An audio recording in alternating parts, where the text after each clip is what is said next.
I always thought the song would be great. I say, every day I go out walking, all them ladies start to squawking, cause they know that I'm the coolest bird around. Now son, I've been to Paris on a boat with 50 sails, got thrown into the water and I wrestled me a whale. Cause I'm a bird of action, I don't just talk the talk. One thing about old Foghorn, son, I'm the cock of the walk. Yeah, I mean, what do you guys think about that song? I think it was awesome. Yeah, you need socials for people to reach out to you at. And like I said, if we do anything, it's money. Like, It's money. I'll go. It's already right here. 60-40 is the split. If this ever Legally takes binding off, argument. this verbal agreement that we have. We're going on our morning walk. It's about 7:30. It's I think it's July 23rd. Yeah, July 23rd. This is our second time recording the walks. We've been going on it for a few weeks now. But here we go. So it's Shaun and Brendan in the morning. Shaun and Brendan, cock of the walk. In the morning. All There right. you go. It takes about 45 minutes to walk around and discuss what's going on in our minds. We're all itching. we're itching our leg. I'm actually itching my arm. I think because you asked me, hey, are you itching? I've started itching. Is that a thing? The only reason I thought of something is that we were done walking and there's the guy mowing. And I don't know if that kicked something up in the air or All his ticks came on and his fleas came all over our body. some shit. I'm itchy as hell. I'm going to actually let you talk for a little bit. I'll Okay. obviously comment. Yeah.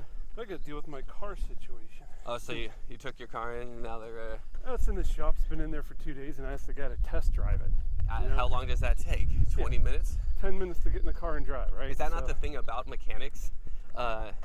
Like they have that reputation of being either like postpone the work and then do a quick fix, like, hey, it was spark plugs.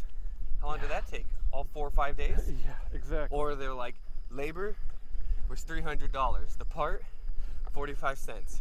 Time the fuck out, man. Yeah. And again, with YouTube, I can do it myself. It's never that easy. Yeah, but yeah. I don't have that time to do that. So I'm gonna try to text this guy. You should. We're walking. While we're walking, texting while you have pockets. Oh, yeah, see. Yeah. So I'm Those are good. the whole- I was thinking, watching this show on Netflix called Afterlife with Ricky Gervais, Okay. and He's pretty funny. He's pretty funny. The one thing that I thought was funny about it was he's talking about how he has a superpower, and he's like, well, what is it? He's like, well, because he's sad because his wife died and he wants to commit suicide. He's like, I'll just say and do whatever the fuck I want, and if it ever becomes like it ever blows up in my face, I'll just commit suicide. And like, that's your superpower? It's Wow. like, yeah. Say that's the worst superpower ever. Not giving a fuck's a pretty good superpower. And that's the point of it, right? Not giving a fuck is a pretty good superpower, man. Like, and it's hard not to because you have Did you ever see the invention of lying? with him, right? He was in it. And yeah. pretty much religion is the Yeah, it's like everybody gets a mansion, right? The best line in that movie is like, "Oh, I was thinking of a crabby mansion." It's like, no, you get a good mansion. That was great. I was thinking of a crap. That was hilarious. That's line. a good one. And I've always thought Kelsey looked like Jennifer Garner. Yeah, there you go. So I don't know, just throwing that out there. Just throwing that out there, just to bring it a full circle. Oh, so then there you go. Okay, so in these trying times, not giving a fuck, not the suicide part, but just the not giving a fuck part is almost where I'm reaching, dude. Like, it's really, like, I don't know what I would do if it all blew up in my face, but it's really hard to put emphasis on every aspect that's going on in life right now, just because of how much I was talking to Dora about it, was if you let it all consume you, then you probably just break down and just start thinking about it all. It becomes all consuming. Yeah, that's the meaning behind that phrase, right? Because I'm dealing with a pandemic just like everyone else is dealing with a pandemic. That's a given. Everyone else is dealing with it globally. I see the civil unrest going around town and the way everyone else sees it going around town. Those are the least of my problems, though. Like, yeah. For because I'm going through it, and not saying everyone's doing this, but I'm also going through the divorce, and I mean that used to be a really big problem. Like, oh shit, I'm getting divorced. Oh my god, but now it's more like there's two aspects aspects of the divorce that are really more important than the divorce itself in the moment, because it's the lack of seeing my kids, which is just torture every single day. It's just torture. Like every other aspect is blanketed over because I don't see my kids. So that's all I think about is like how to get them back in my life, or when do I get to see them, or actually hold them, right? And then there's the criminal aspect of it, because I have to deal with that. But even that's like, well, whatever, dude, that's gonna happen, and the divorce is gonna happen, and the pandemic, I don't have any control over this. I think pandemic. a criminal aspect of any type of, I don't know, whatever they try to charge you with is going to be flimsy at best, because it's circumstantial evidence. It's circumstantial, sure. You don't have a history of like putting your wife in the hospital. You know what I mean? No. There's no evidence of that. I mean, you had a rocky marriage. There's no evidence of that because there's no evidence that exists of that. Exactly. It's not like there's just like, where is it? It's just not a thing. I mean, you guys had a rocky marriage and you argued a lot, and you're better off separated. Yeah. That doesn't mean there's a criminal aspect to anything. You know what I mean?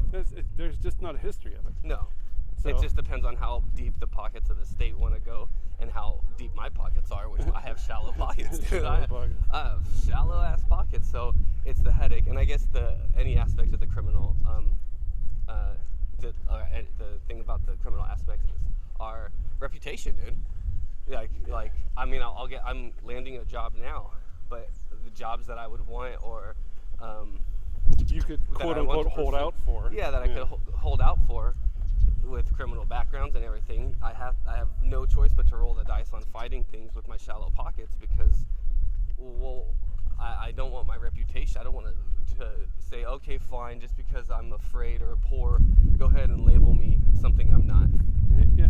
I have to fight that kind of stuff. So that's what the show hit home for me, because with all those kind of things, and there's other stuff I got, my grandfather's, he has like 2 forms of dementia, so I got people that are dying, that are sick, not of COVID, all kinds of shit going on. Everyone has a bunch of shit going on. I have my own, I'm the center of my own universe type of stuff. Like I'm moving through time and space, only experiencing the experiences that I know and can retain.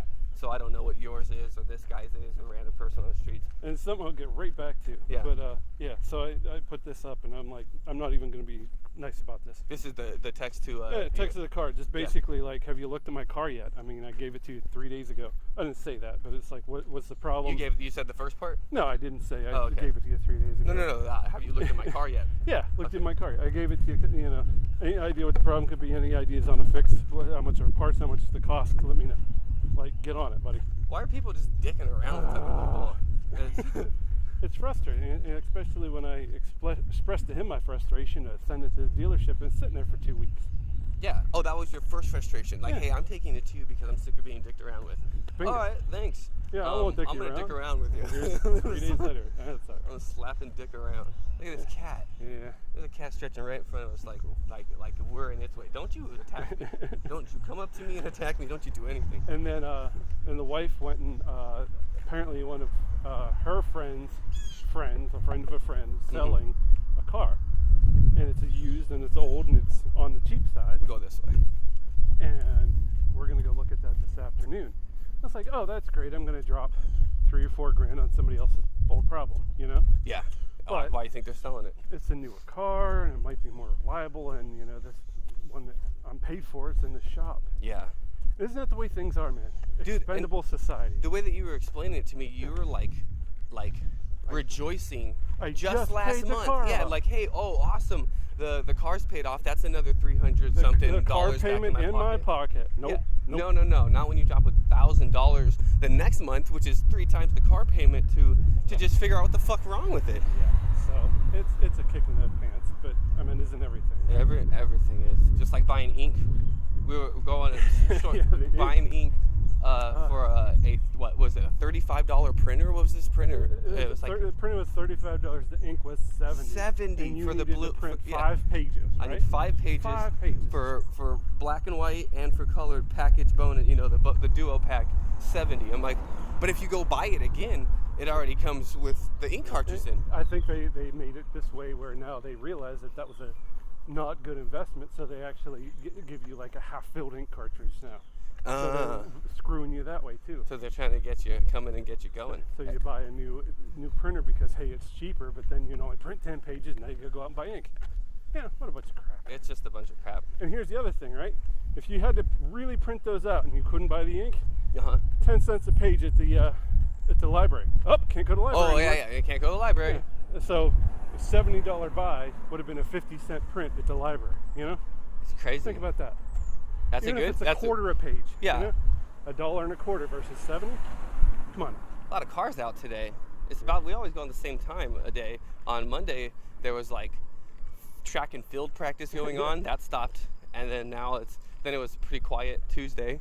Couple boats, nothing major. Now Wednesday was a little bit busier, and now it's like 4 or 5 cars out here. you just think it's people calling off because hey, it's close to the weekend.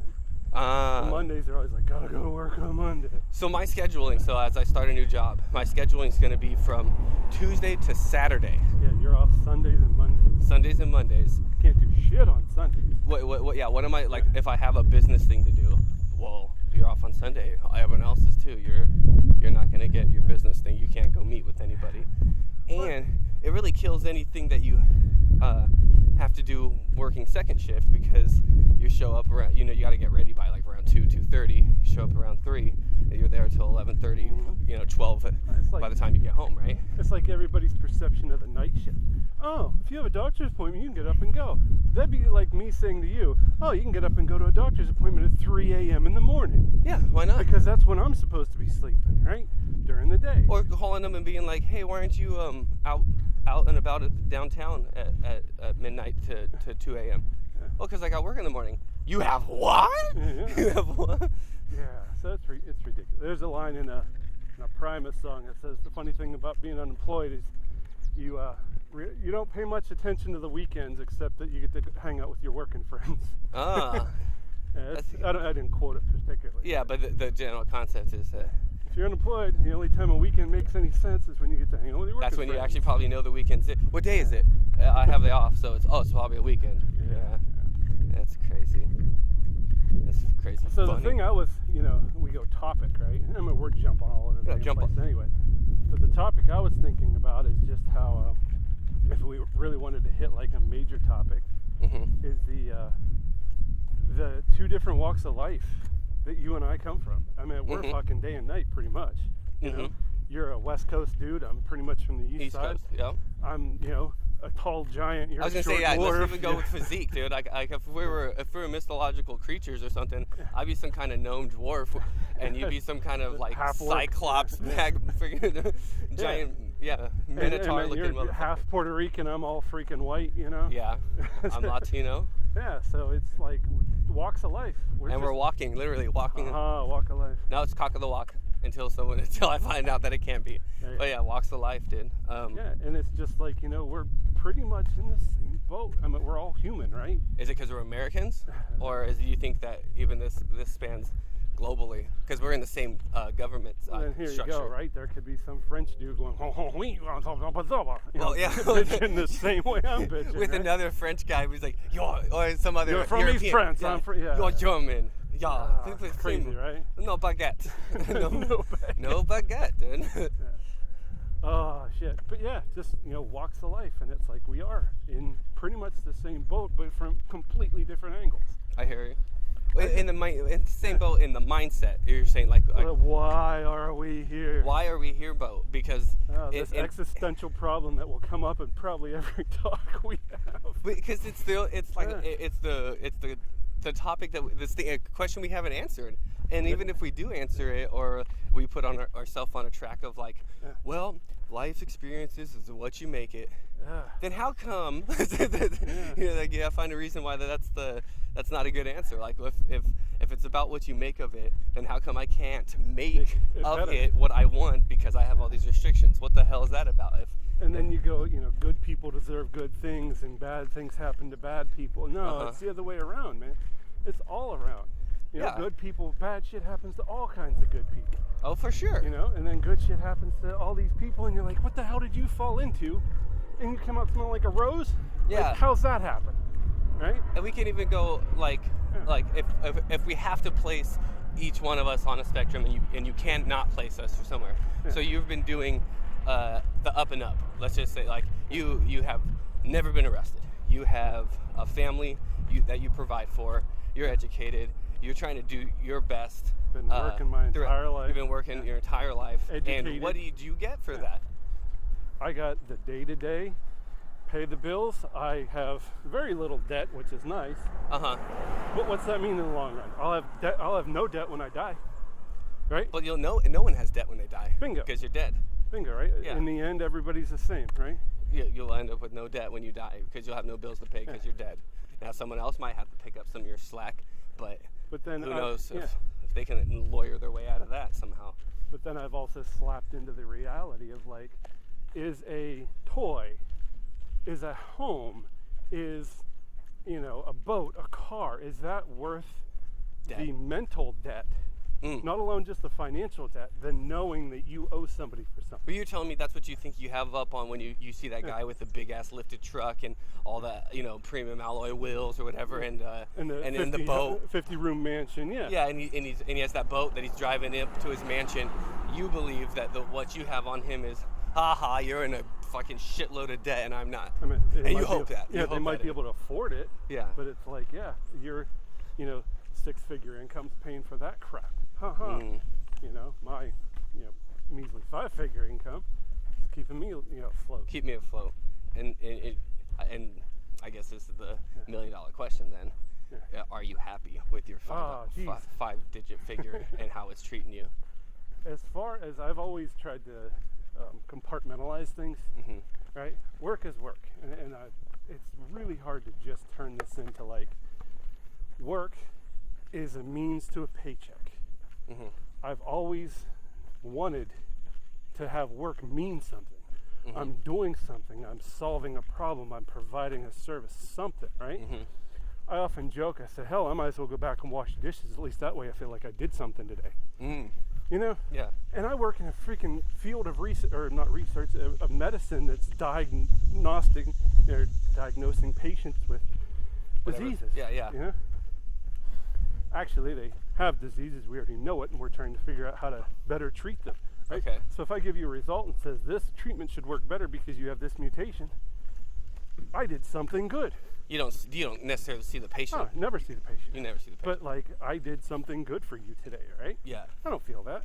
It's just I'm pipetting some shit into Oh, you don't even feel the appreciation as opposed to me, like teaching. If I'm teaching and a kid gets it, and then, like, later on that month I get this, like, teacher appreciation, and his parents brought a basket of, like, gift cards and fruit or something, and I'm like, oh, cool, that's for me doing my job. Yeah. And you've even told me you see that light in a kid's eye with the aha moment. Yeah, those aha moments. It's like, oh, I finally get it, and that's rewarding, right? Yeah, because they're happy. Yeah, I go to work and I move from point A to point B. Go home. Here's a paycheck, right? So I compartmentalize that now. And I've been trying for a long time to just, like, work's work and it's a paycheck. I'm donating my time for my money. That's what a buddy's You're told chasing me. a paycheck, pretty much. Even though you don't want to, you are stuck with that carrot. Like, I need that because of. Yeah. And I've had this argument with, a friend before. He goes, "Why do you care about work so much? Donate your time for money. That's all work should be." And I hate that fact. But now I'm just growing up, and I'm like, you know what? If I got to do this for another 20 damn years, 30 years, whatever, that's all it should be. You shouldn't take it serious, in a sense. You should take it like... my job is serious, and I pay attention to what I'm doing. Correct. You should do the job seriously, but you shouldn't take it more than a transaction for time for money. Time for money. And that's all it should be. Your perception should lock you into, this is me spending time for money. And when I want my time, I need to call off because I must sacrifice the money. And when I want more money, I must sacrifice more time. And that's it. So compartmentalizing. Am I happy with work? I'm at this stage in my life, I'm content with work. Content, okay. Because it's a relatively easy job. I do pretty much the same thing every other day. It's a rotating, do this on one day, do this the next day. And it just repeats and repeats and repeats. And I'm okay with that. I don't like it. And there's always some kind of BS. There's some people that drive you nuts. Yeah. In that repetition, is that also spilled over to your life is in that repetition where you have to go sacrifice your time on these certain days. Life has always been repetition, man. It's just repetition. So compartmentalizing. Am I happy with work? I'm complacent with work. Am I happy with my life? I love my life. I love my wife. I love my children. I couldn't be happier with how my kids turned out. I think I did a good job as a parent. Yeah. I mean, I look around at other parents. I'm not knocking you at all. No. I look around at other parents, and the kids don't even know where they work, what they do. They don't spend time with them. They don't play games with them. They don't talk to their children. I played games with my kids when I was in their presence, that actually came in the courtroom as a negative. All he does is play with his kids. All my kids are 2 and 3, you fucking asshole. Yeah, that's what all he wants to do is play with his kids. What do you want me to do? Teach him fucking biology and Did you mention that you changed diapers and fed them and entertained them and put them to bed? I didn't even get to speak, dude. My fucking attorney was just like, let's table everything, and I was like, dude, don't talk or defend yourself. Yeah, dude, it was a horror. I wish it was recorded, but literally in the beginning, the opposing counsel was like, Your Honor, we want to make sure that the court knows that this person likes to record stuff. So we want to make sure that he's held in contempt if he attempts to record anything, like in this situation. Which was funny because I was like, I guess I better turn off my task cam then. I better go turn off the task. But like that was like part of it, because the shit that was being said, it almost creates a world of like, how the fuck do people get away with this? How does it that a good attorney just smashes my crap attorney into the like my attorney didn't have enough time to prepare, but she didn't have enough time to prepare because she wasn't getting paid for that time. So all that let 3-4 people talk shit about this guy, and then let's just stop it before this guy defends himself. Table it or whatever they post. You don't have anything else to say in response. Like I don't have anything to say, like, and it's like, and if you did, do you really? Don't have anything to say. Like he doesn't have anything to say and to defend himself. So we're gonna table all this. That guy's gonna move for us, cool. And we'll get back to it later. But in the meantime, take away his house, his dogs, his kids, give him the payments of the car, make him pay child support. Just in the meantime, and you're like, dude, like I've said it before, man. You are getting railroaded. Due to the fact that you have no money. Yeah, for sure. And that's justice, buddy. That's justice with a fat kick to the dick, dude. Yeah. It's a kick to the dick, man. And again, all that stuff is easily swallowed so it's hard to swallow but it's easy to swallow if at least I do all that stuff and I get to pick up my kid and I get to hold them. I gotta hold them, kiss them, make a new memory with them, then go back to the grind and do all the bullshit. But at least I have that day in the week where I can pick up my kid. I don't even have that. Yeah, I know, man. Don't even have Not that. Not yet. That's what they say. Oh, you'll get that eventually. Yeah. Not if the opposing counsel has their way and all the other bullshit. Because the argument is never give this guy that. Because if there was a heart to have that, then it would have been allotted by now. Yeah. There wouldn't have been such a defense against it if it was part of the plan. Well, it's not logical to be like, well, we're just waiting for him to be to get through this Rule 35 and to no. You would have elements as the process was going to if you really were aiming for that. There's no good, and then they cover it with good faith. Yeah, in good faith, we're trying to do that. I think they're playing the if you give a mouse a cookie scenario with you. Right? Yeah. You're the mouse. Don't give him a cookie because then he'll want, and you don't want that. You just want to see your fucking kids. Yeah, but they've already convinced somebody. If you give this mouse a cookie, he'll just take the kids and run. Like, no, dude. Like that. I feel as I go through the Rule 35, which is like that mental evaluation, that what I'm dealing with is. And I'm not gonna say I'm perfect. Like I said, having anxiety, depression, OCD, ADHD, even psychopath and sociopath is like having height, right? Yeah. You can't have no height. It's a trait, dude. You can have really tall, really small, but you have some element of all these things, and you really don't want too much of it because then you have severe issues, right? Yeah. Well, you said your psych eval. That guy's like, have you ever lied? It's like, come on. Oh, yeah. What kind of question is that? Have I ever lied? Of course you lied. Are you asking me that to see if I'll lie about lying? Like, are you, what is that? So I think, and I feel that my situation, if I did have the money and everyone had to go through these evaluations, I was married to a psychopath. Yeah. I was actually married to a psychopath, but in a severe sense, like a severe psychopath who had the money and the means to actually throw the switch and the microscope on me, and who will never have to go through this kind of process. But if you put through the process, there's some severe like psychopathic tendencies that will never be, shown light, like, and I'm gonna deal with it, and people are gonna go, well, maybe he's a sociopath, or maybe he is a psychopath at some element, and they're like, I know. And you want to talk about some element of ADHD, right? Yeah. Okay, we're recording a podcast, which is an oral medium, and I want you to look at this because the visual of that is actually pretty damn awesome. Yeah, that is actually really cool. Right? Like, who's gonna know what the hell we're talking It's about? it's a cloud in the way that it looks like. Crazy cloud, like angel wing formation, right? Yeah. That?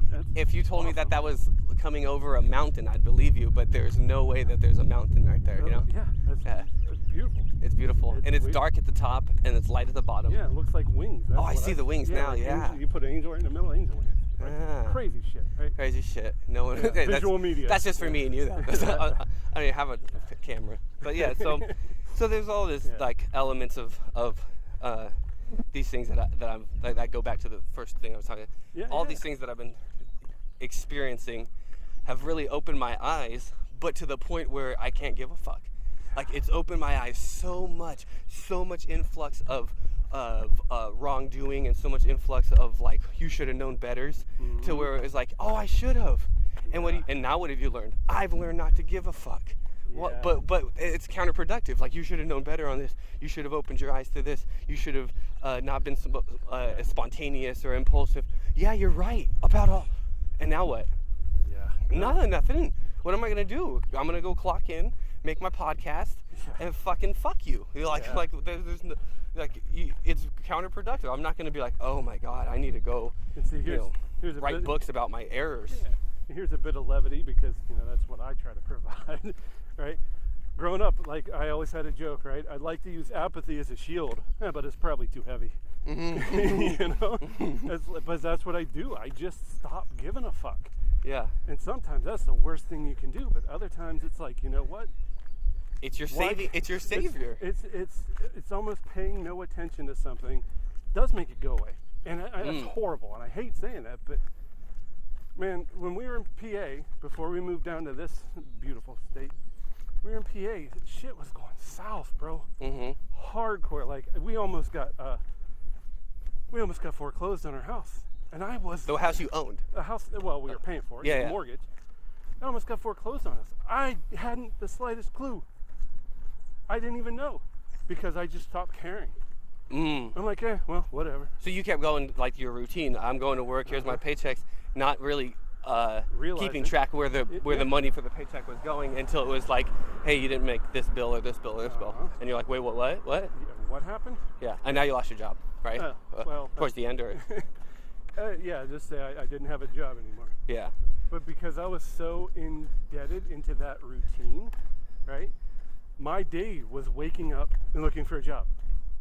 Like, it became my job to look for a job.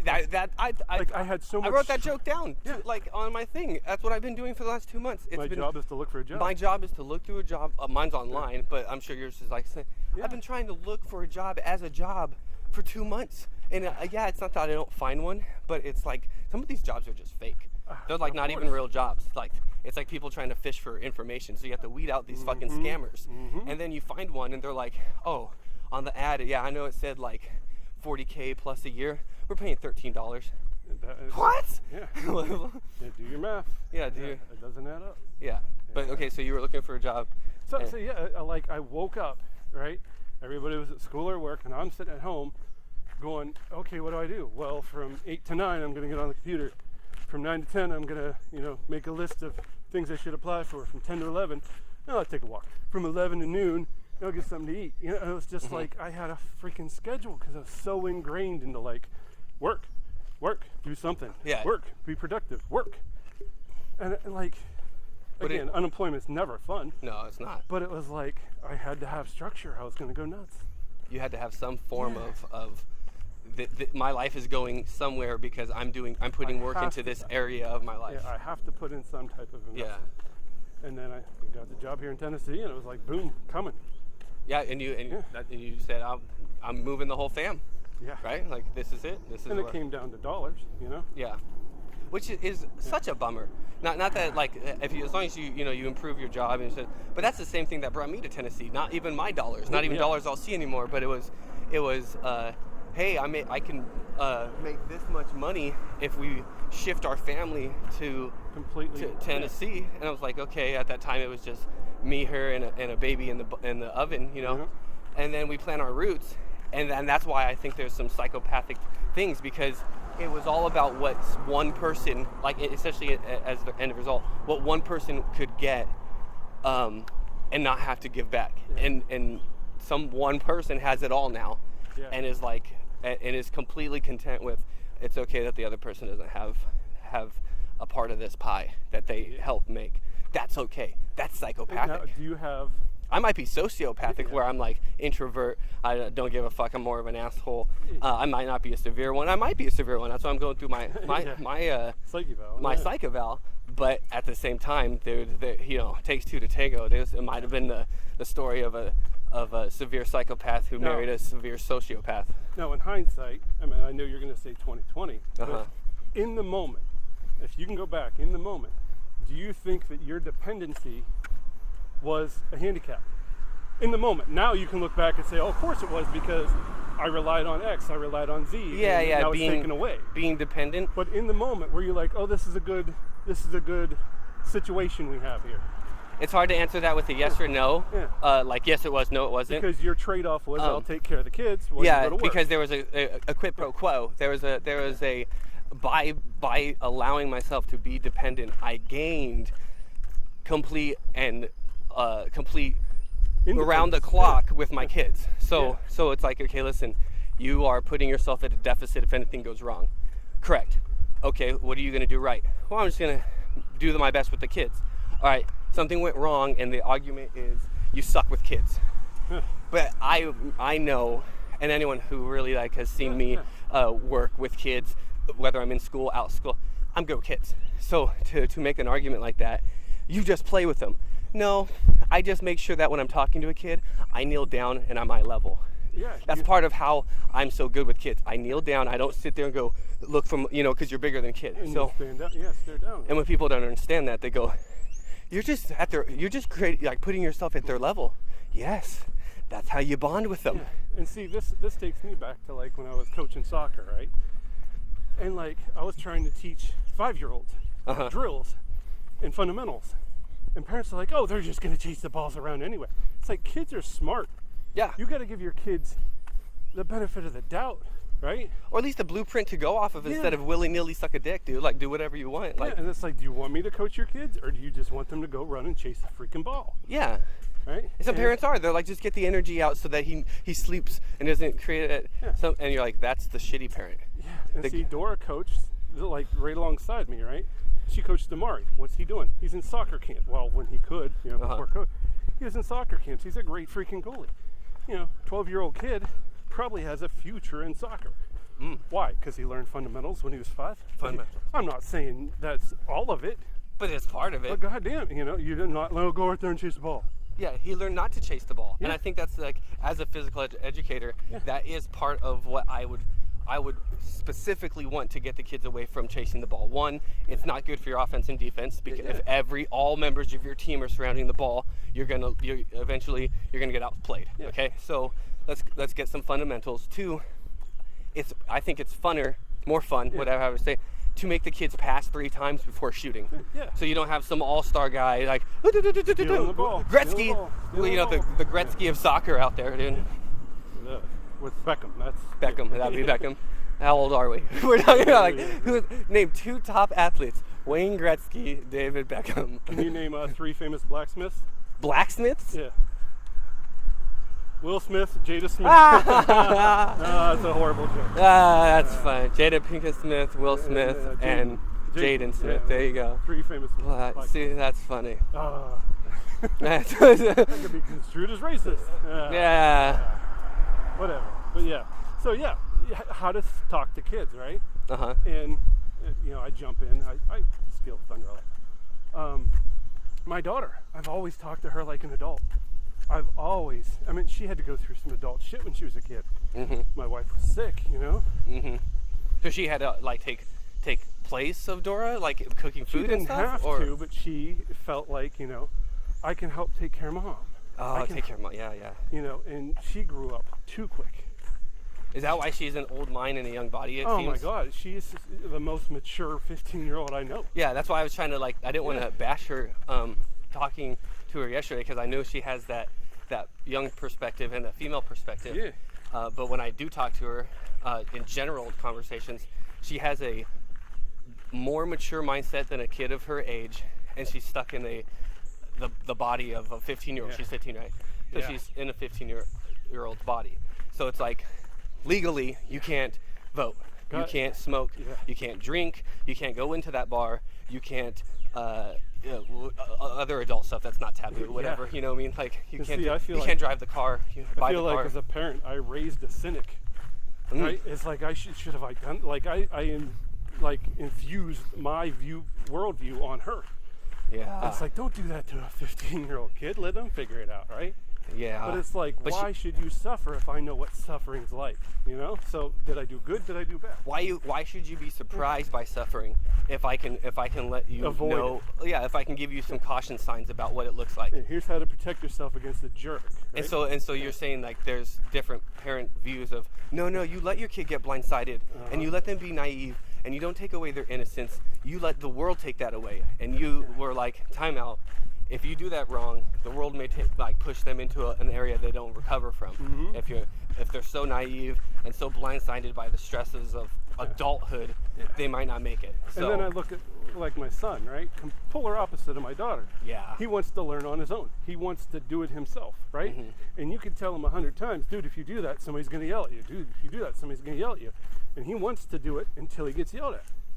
Because he wants to learn what it's like. And I don't know if that's it. I always try to say I'm looking at the bright side of that, right? Yeah. There's a stubbornness, which means he's got a head on him that won't let people push him around.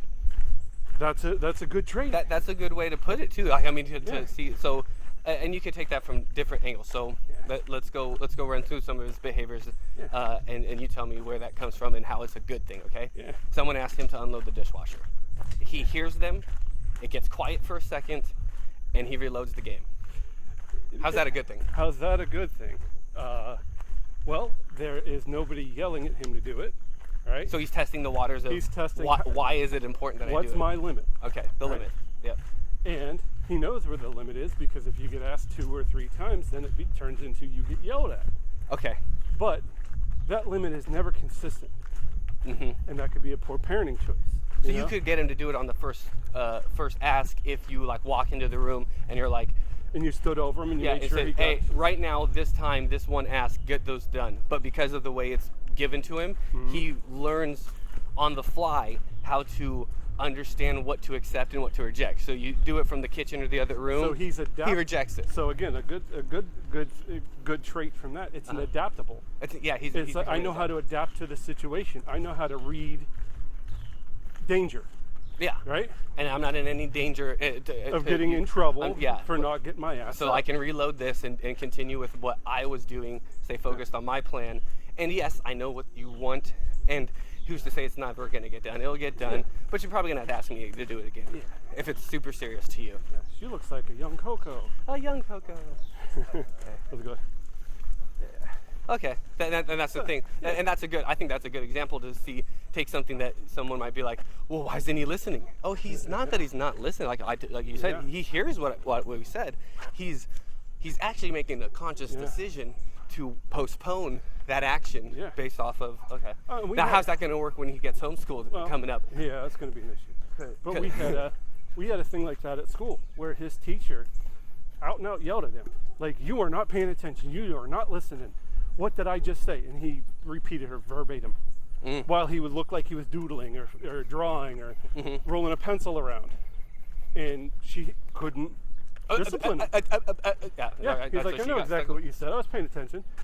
Just because I'm not staring at you like the other kids. And sheeply going to do what you said, like I'm testing almost your authority, or I'm testing your sincerity of like how good of a leader are you? Because an element you could like have said, well, it's just showing that he's a leader of himself. So when someone tells him to do something, because he's already decided what path he should take and how he's going to lead, you have to really convince him that he needs to follow. Yeah. Because he doesn't want to follow, and he's not going to without danger or and without. There's been a lot of time, and this is one thing I learned. I learned with him. It was if you are specific, just like what are they called? SMART goals. You remember that? I don't SMART know if you goals? know the acronym. The Okay. Specific, measurable, attainable. Oh yeah, whatever. SMART. Yeah, Okay. SMART goals, right?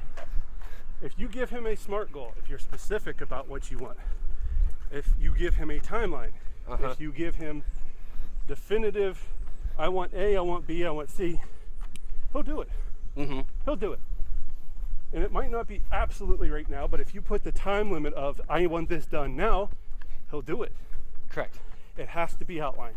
And his behavior isn't I'll just use bad, but for the general term, it's not like he's maliciously doing negative things. You can look at him like, well, you just want to be on your video game all day. But then you get into his mind and you go, what are you doing on the video game? I'm doing your missions. I'm trying to get your guy. I'm helping you out. Yeah, so you can be like, oh, yes, it's probably funner than unloading the dishwasher. Yeah. I get that. But then you're actually trying to help someone else out in a way that's, to you, more enjoyable. Yeah. So it's like, he's not a bad kid. You know what I mean? Like, he's a great kid. He's a great I love kid. My kid. Yeah. And again, like I said, taking what I view as a potential downside and turning it into like, okay, he's not lazy. He's attempting to achieve something that he feels is important. He set his priorities, and he's a kid. Remember, he's a kid. So because his priorities aren't to go mow the lawn without being asked, go put away the dishes without being clean the bathroom because it did this. He's a kid. Well, right? I met the same thing happened to me the other day with my wife. She went out and mowed the lawn and came back in. I was like, why didn't I get any help? Like I was doing something I wanted to do. Yeah, so that's where he gets it from. That's where he gets it from. Maybe that is, you know? Yeah. And it was just like, for crying out loud, why don't you just let me do what I want to do? Yeah. And then again, that opened my eyes a little bit to like, okay, I'm not being lazy.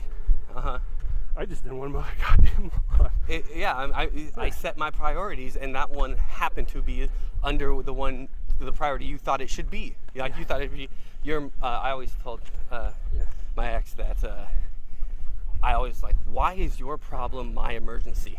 Kind of, you know, like, how come this isn't done is me now needing to do that now, and oh my God, it's not done, when it's like, it's just a petty little. The dishes will get done later. Picking up, you know, something so minute that it's like, and it's not even that it's not on one of my priority lists. Yeah. It's just not at the top because of how minute it is. You know, like how so. But then that's how you resolve those issues within your marriage will maybe be how it lasts or just dissolves, because you can't talk about those things, or But Dora comes in and expresses her opinion about what she thought her expectation, will say. She expresses her expectation, and you don't turn around and go, fuck you! So your marriage is going to last. So, I mean, it comes back to, like you were saying, you're good with kids. You get on their level. You talk to them. Yeah. You know, and it's a matter of, it's almost reading the room, you know? Yeah. Who are you dealing with? What are you dealing with? My population is under 3 years old, so it's not like I can sit there and go, okay, Confucius said, let's talk about Aristotle and Plato. Put the toys down, and here's how you're going to draw a picture without coloring out of the line. We're going to do calculus today. We're going to do SOHCAHTOA, and if you don't get it, if you don't pass a proficiency test, you will never see Elmo again. You know, like, no, I walk into the room and I'm like, hi, I'm Elmo. I'm Cookie. 7 butts. And then I got the attention of the room because I read it, and they're like, oh my gosh. But then no, Exhibit A, He's Your not Honor. serious. Exhibit A, Your Honor. He This just video. plays with his own children. What a Diaper rash. horrible Exhibit monster. A, diaper rash. Every Neglect. child in the world gets diaper Dude, rash. this dude said under oath he's never had to deal with a diaper rash with his kids. Okay, so under oath. his I was nanny like, probably did. huh? His nanny probably did. Well, I mean, whatever the answer is, but yeah. have you his first it was that his opinion of a diaper rash is a clear sign of neglect and child abuse. So that's the first opinion. Good then Lord. then you cross-examine that to, have you never you've had kids? Yeah, I've had 2 biological kids, 1 stepkid. Have they ever had diaper rashes? Never. No, never. Wow. And I'm sitting there like, yo, Wait, Your Honor. Put him in the psyche What about valve. Do you ever lie? Do you ever lie? 1 and 2. What happened to perjury, dude? Like, Your Honor, he just perjured himself. Yeah. Because when I got put under oath, it was not only the raise your right hand, everything, which I was about to say no. I was like trying to ask my attorney, like, hey, when they say, do you swear to tell the truth, the whole truth, but nothing but the truth, so help you God? Can I say no? Yeah. Can I just be like, nah, I'm probably not going to do that? And in this day and age, right, your hand's on a Bible, right? Fuck this Bible. How many atheists are out there? Yeah. Like, this means nothing. Of course. So I was told not to say no. So I was like, okay, yes. And then after that, after I've just been sworn in, the judge is like, now let me remind you, young man, you are under oath. Like that means anything, right? Yeah. I mean, I hate to be a dick. How come I'm the only one getting reminded that I'm under oath? There's been like 4 or 5 people who've been sworn in. You didn't do that to them. This judge could suck a dick, dude. Like, but he's in control of when and how I get to see my kids. You know how you so say- I'll be the one who sucks his dick. You know how you say no in a court? How? I plead the fifth. Yeah, no. I don't want to incriminate myself. I was ready to do that too. Boom. That's how you say no. I Yeah? Can I ask you a question? I plead the fifth. I plead the fifth. I mean, even if that's the answer to every question you have, they can't badger you anymore. Yeah, I plead the fifth. But it's just asking your name. Fifth. Fifth. Yeah. I have a driver's license under this name. I have a driver's license. Hey, that's I like the framing of an answer, like to frame it in that way. On the spot, I always feel like I missed that. I missed that opportunity to frame it back in almost the form of a question or as a blanket ambiguous statement. It's like you can never lie, right? Did you kill that man? I did not stop his breathing per se. I didn't stop his breathing. I stopped his heartbeat. Oh, wait, you don't have to say that. Yeah, Just don't tell the full truth, right? I promise to not tell the full truth, the complete truth, and the truth in its entirety. So help me God. Or whatever. Or sure, or whatever. You answer that with sure, whatever. Yeah. Oh man, so that's the walk today. There you go. That's we'll see how that gets edited. Family talk. Yeah, good talk. Hey, good this talk. is Brendan All from right. Cock of the Walk Podcast. If you like what you heard, you can support us just by sharing the link. That's the most important thing, is to get the word out. If you want to go beyond that, you can do donations. You can become a member and subscribe, or you can even buy some merch. You can find us at www.halfmoonday.com. We are a Half Moon Day LLC production. You can also reach us directly with comments, questions, or topics you want us to discuss at cockofthewalkpodcast@gmail.com or cockofthewalkpodcast@aol.com. We also have a Facebook, and you can find us on YouTube under the Half Moon Day page. On behalf of myself and Shaun, thank you very much for tuning in. We know there's a lot of podcasts out there, and we appreciate your time. Have a good day.